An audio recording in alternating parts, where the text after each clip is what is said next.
There are moments in life when silence weighs more than any word. It is within this invisible interval between one impulse and another that character reveals itself. Many men move through relationships as if walking in the dark, feeling along the walls, tripping over the same furniture, repeating old mistakes with new names, not for lack of intelligence, but for lack of inner clarity. This is where this letter begins. Not as a harsh warning, nor as a list of cold rules, but as a mirror, an invitation to lucidity. Welcome to Letters to the Stoics, a space where ancient ideas breathe again, where deep reflections meet modern chaos, and where every word is written for those who prefer the solidity of rock over the comfort of shifting sand. Here, we do not promise shortcuts, we promise foundations. Because in the end, what sustains a man is not what he feels at the height of passion, but what he preserves when everything trembles. Relationships have always been fertile ground for illusions. Within them, the heart speaks loudly, reason whispers, and the ego, the ego, often shouts. It is easy to get lost when emotions take the wheel, far too easy to confuse surrender with self-abandonment, closeness with dependence, love with fear in disguise. That is why, before moving forward, it is necessary to plant your feet firmly on the ground. Take a deep breath, look inward. Because the man who does not know his own limits ends up living according to limits imposed by others. There are men who lay out their past as if emptying an open suitcase onto the table, spreading memories, pain, failures, and scars without any discernment. They do this believing that unrestricted vulnerability creates connection, a cruel irony. The past, when exposed without measure, stops being a lesson and becomes ammunition. Old stories, removed from context, take on a life of their own, echo in future arguments, and return like ghosts at inconvenient moments. Not because the other person is cruel, but because human nature is curious, interpretive, imperfect. Keeping parts of your own story private is not dishonesty, it is discernment. Not every chapter needs to be read out loud. Some pages exist only to strengthen the one who wrote them. The fear of being alone is another invisible thread that pulls people into bad decisions. It disguises itself as urgency, intense attachment, a constant need for company. Many confuse being alone with being empty. What a dangerous mistake. Being alone can be fertile ground, a silent laboratory where self-knowledge flourishes. Those who flee their own company often accept any presence, and choices made out of fear rarely lead to peace. Being with someone should be an addition, never a bandage, a meeting, not a hiding place. When solitude stops being frightening, freedom begins to breathe. Time, that invisible resource that slips through our fingers, is often offered as a silent sacrifice. Hours, days, entire plans are shaped around someone else, as if one's own life were an appendix. There is something tragic about that. Time does not return, does not apologize, does not explain itself. It simply passes. Using it without awareness is like pouring water into a bucket with a hole. Excessive attention given to someone who does not reciprocate with genuine presence creates a void disguised as busyness. Balance is not born from absence, but from conscious choice. The man who respects his own time teaches, without saying a word, how he wishes to be treated. Personal achievements, curiously, are often silenced within fragile relationships. There are men who downplay their progress, hide victories, soften their talents so as not to seem too much, as if shining were a risk. What a paradox. Light was not meant to be hidden. Recognizing one's own progress is not arrogance, it is honesty with oneself. Every step forward, no matter how small, is a brick in the construction of self-esteem. Ignoring them is like denying one's own effort.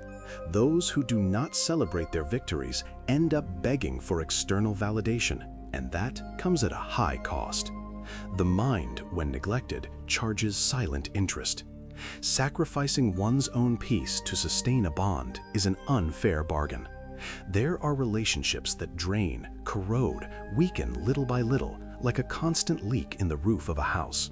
At first, it seems bearable. Over time, the damage appears. Protecting mental health is not selfishness, it is emotional survival. No one deserves to live in a constant state of alert, measuring words, anticipating conflicts, walking on eggshells. Serenity should not be negotiated.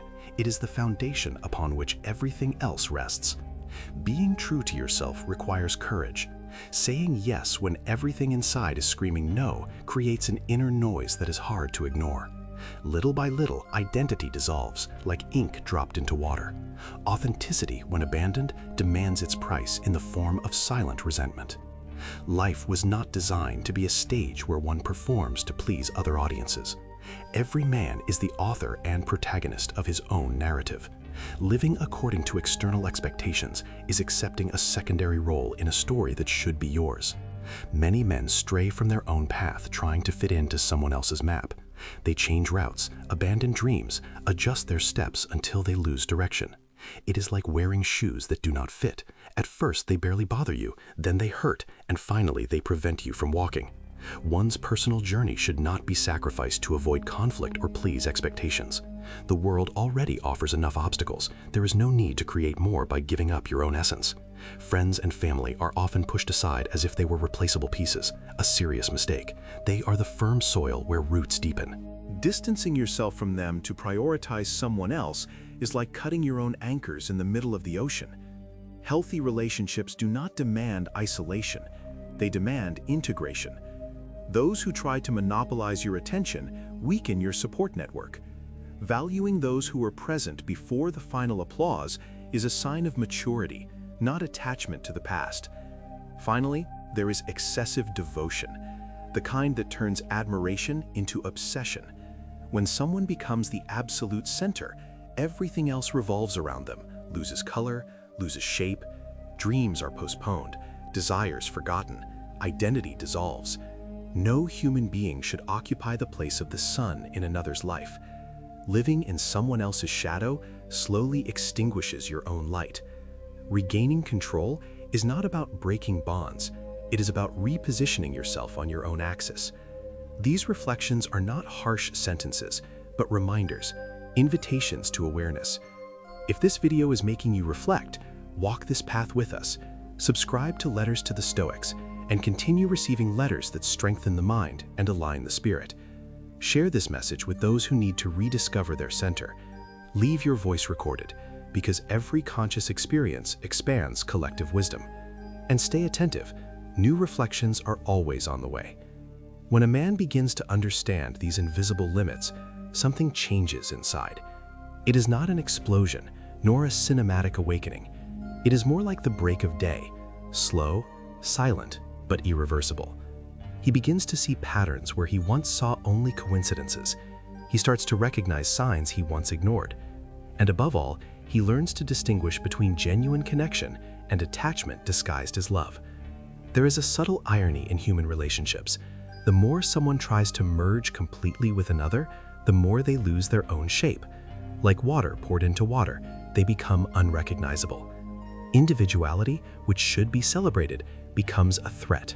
And so silent concessions arise, small daily renunciations that added together build a vast distance between the man one was and the man one has become.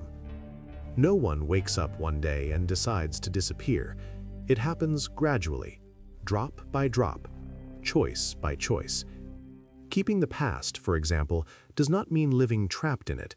It means understanding that not every wound needs to be displayed as proof of sincerity. There are pains that have already fulfilled their role, taught what they needed to teach, and now ask for rest. Displaying them unnecessarily is like reopening a scar just to prove it existed. Silence, in this case, is not omission, it is self-respect. The past should serve as roots, not chains.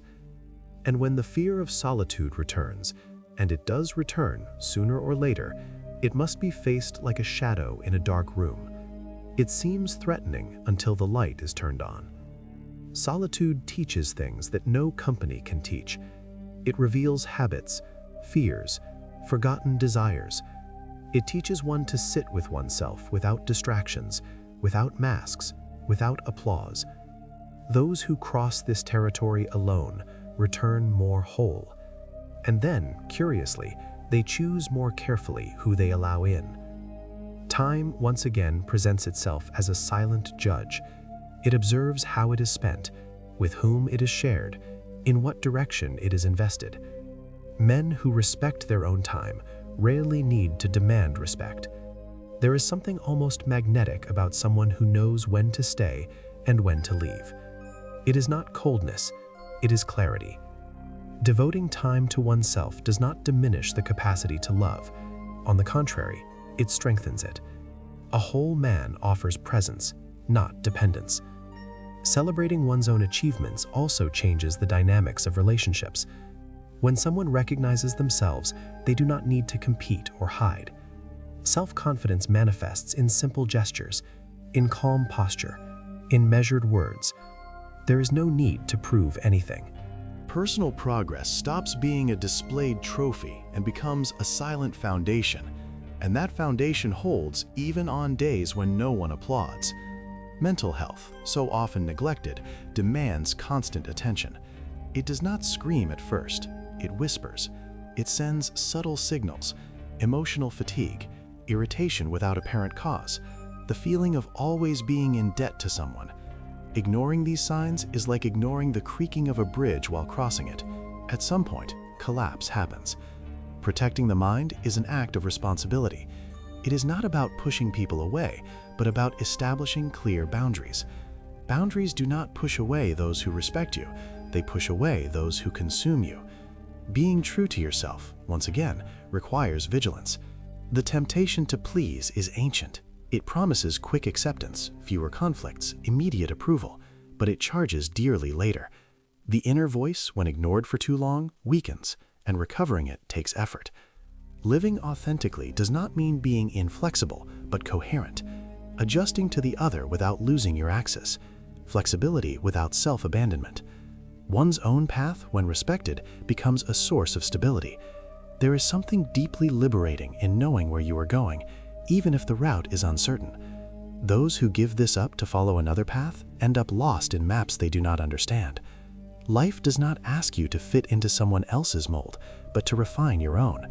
Walking with someone should expand horizons, not reduce possibilities. And then old bonds, friends, family, longtime allies, reveal their true value. They know versions of you that predate any recent relationship. They are silent witnesses to your trajectory. Pushing them away is like erasing entire chapters of your own story. Mature relationships do not demand absolute exclusivity. They respect deep roots. Those who try to isolate you show insecurity, not love. Obsessive devotion, finally, remains a common trap.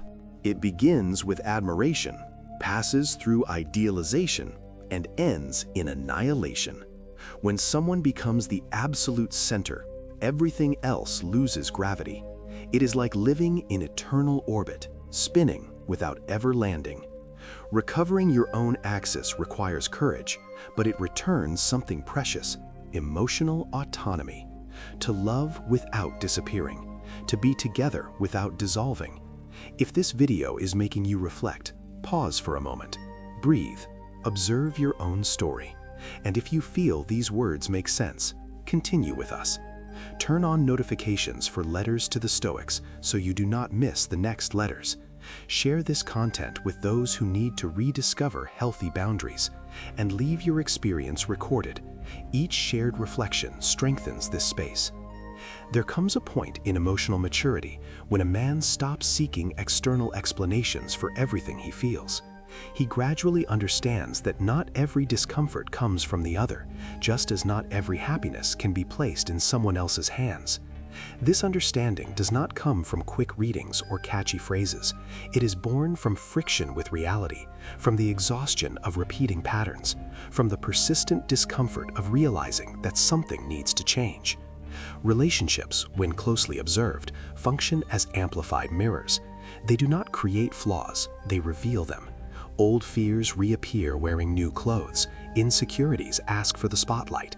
Unspoken expectations grow like weeds. And it is precisely there that many men get lost, trying to control the reflection instead of adjusting their own posture before the mirror. The past, once again, shows its silent strength, not because it needs to be relived, but because it influences the present even when we pretend it does not. Keeping it with discernment is an act of emotional intelligence.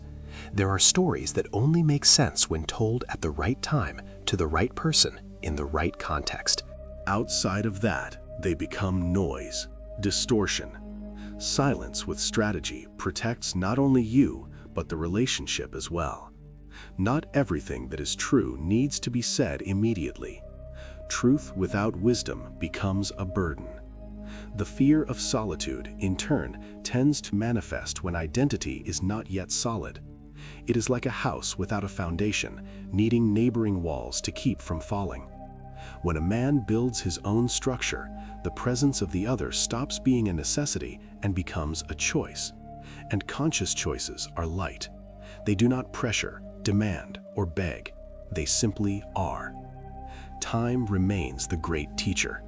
It reveals real priorities, not declared ones. Whoever says they love but never has time has already made a choice. Whoever says they value but always postpones has as well. The man who learns to respect his own time inevitably learns to respect the time of others, and he begins to notice when his is being treated as disposable.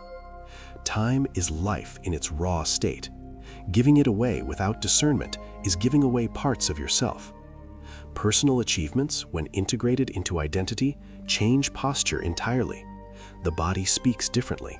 The voice steadies. The gaze holds. There is no need to make yourself smaller to fit into small spaces. Those who need you to be smaller to feel comfortable are not interested in partnership, but in control.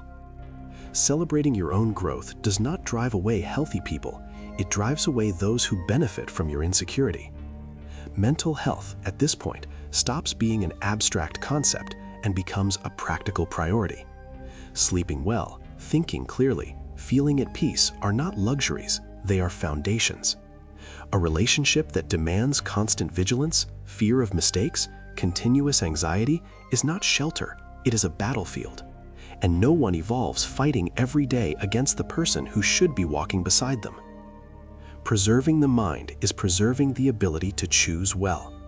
Being true to yourself begins in small gestures. In the word you decide not to swallow, in the boundary you choose to maintain, in the discomfort you accept to face so as not to betray yourself. Authenticity does not shout, but it holds, and over time it creates respect, even if at first it causes discomfort. Those who remain by your side after you show yourself whole deserve to stay. Your own path, when honored, becomes a compass. It guides decisions, filters relationships, organizes priorities. There is no need to chase those who walk in another direction. Forcing artificial alignments generates frustration. True partnerships walk side by side, not one pulling the other. The rhythm may vary, but the direction remains. Friends and family at this stage cease to be merely emotional bonds and become references to reality. They are the ones who remember who you were before excessive concessions, who notice subtle changes, who warn when something is wrong. Ignoring these voices is choosing emotional isolation. Valuing these connections is strengthening your own base. Obsessive devotion, when observed from the outside, always seems exaggerated, but from within, it is often justified as intense love, total surrender, emotional depth. There lies the trap. Love does not require disappearance. It does not ask you to abandon dreams, values, friends, identity. When that happens, something has been lost along the way. Recovering requires distance, reflection, and above all, honesty with yourself. This is not a call for withdrawal, but for balance, not about hardening the heart, but strengthening it. If these words continue to echo within you, it is a sign that something is being adjusted inside. Keep following Letters to the Stoics. Share this letter with those who need clarity, record your reflection, and prepare yourself. There is still more to be said. There comes a moment when a man realizes that emotional maturity is not the absence of feeling, but mastery over it. It is not about hardening, closing off, or becoming indifferent. It is about consciously choosing where to place energy, attention, and affection. Emotions continue to exist, but they no longer govern alone. Reason does not erase the heart. It guides it, like a steady rudder in unstable seas. Healthy relationships do not require constant vigilance or daily proof of worth. They breathe. There is space for silence, for individual growth, for bad days that do not turn into threats. When this is missing, something is out of place. Persistent discomfort is not a sign of depth, but of misalignment. Inner peace should never be treated as a bargaining chip. The man who learns to keep parts of his past understands that mystery is not distance, it is density. There are layers that reveal themselves over time, not out of fear, but out of respect for the process. True intimacy is not born from immediate total exposure, but from the gradual construction of trust. Those who demand everything at once often do not know what to do with what they receive. Solitude, once feared, becomes an ally. It is no longer an emptiness to be filled, but a space where the mind organizes itself. In it, the man reviews choices, adjusts directions, listens to his own voice without interference. And the more comfortable he becomes in this space, the less he tolerates relationships based on neediness. The presence of the other becomes desired, not necessary, and that changes everything. Time, finally understood, stops being wasted in repetitive cycles. It begins to be invested with intention. There is clarity about when to insist and when to retreat, when to speak and when to remain silent. The man who values his own time easily recognizes those who value it as well. There is no drama in this, only observation. Achievements, integrated into identity, stop being a sensitive topic. They coexist with humility without the need to hide or display. Those who walk with you should feel inspired, not threatened. And if someone is bothered by your growth, that relationship has already revealed its limits. Mental health, now firmly protected, manifests in calmer choices, more measured reactions, rarer conflicts. Not because everything is perfect, but because there are clear boundaries. The man learns that he does not need to win every argument, nor save every person. Some battles are not his, and recognizing this is a sign of strength, not weakness. Being true to yourself stops being effort and becomes habit. Inner coherence generates outer tranquility. There is no need to play roles, excessively please, or over-explain. Presence becomes enough. Those who understand, stay. Those who do not, leave. And both movements are natural. One's own path, honored to the end, reveals something essential. No one walks exactly like you. Comparisons lose meaning. Forced adjustments lose strength. Life begins to be lived with more intention and less urgency. The man moves forward without carrying weights that are not his. Old bonds remain as anchoring points, not because they prevent progress, but because they remind you who you are. They do not compete with new relationships. They coexist. When this is not allowed, something is wrong. Love does not isolate, it integrates. And obsessive devotion, at last, gives way to mutual respect. Admiration continues to exist, but it does not erase individuality. Two centers of gravity coexist, without one needing to orbit the other eternally. Each shines in its own way. Together, they do not overshadow, they illuminate. This letter was not written to assign blame, but to restore clarity, to remind that inner strength does not arise from external control, but from internal alignment, that relationships should expand life, not reduce it, and that no bond is worth the abandonment of self. If you have made it this far, something in you was ready to hear this. Keep walking with us at Letters to the Stoics. Share these reflections with those who need to rediscover their own axis. Record your ideas, because they matter too. And remember, serenity is not the absence of challenges. It is the certainty that you did not lose yourself while facing them.